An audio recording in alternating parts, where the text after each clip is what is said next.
What is biometrics?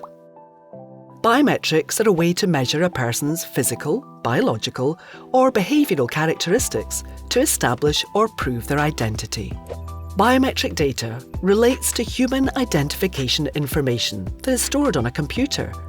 Examples could include a DNA profile from a biological sample, such as blood obtained from a crime scene, or biometric data extracted from facial images and stored in a computer database. Biometric data contains extremely sensitive information about a person's identity. Therefore, the use of biometrics raises important privacy, ethical, and human rights considerations.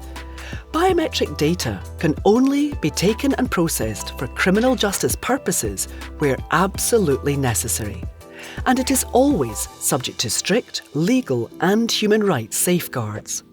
The main biometric data used regularly in Scotland for policing are fingerprints, DNA, and photographic images. But there are many other biometric types that Police Scotland could use in specific inquiries, such as voice recognition, gait pattern analysis, and facial search. What is the Scottish Biometrics Commissioner?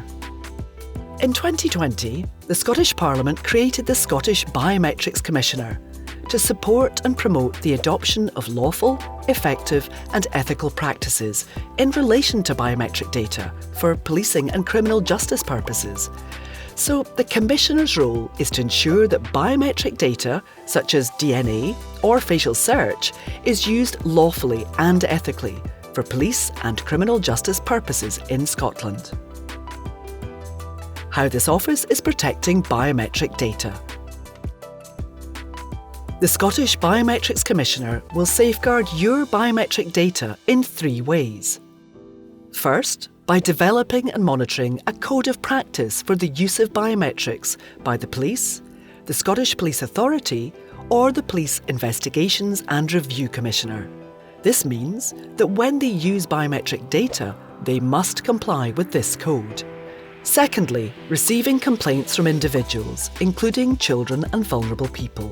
If Police Scotland, the Scottish Police Authority, or the Police Investigations and Review Commissioner are not following the code of practice when holding the complainant's personal biometric data. And finally, by recommending changes to law, policy and practice in relation to biometrics. We will keep these under constant review and promote greater public awareness and understanding. Find out more about us and how you can take part to safeguard our biometric future at biometricscommissioner.scot.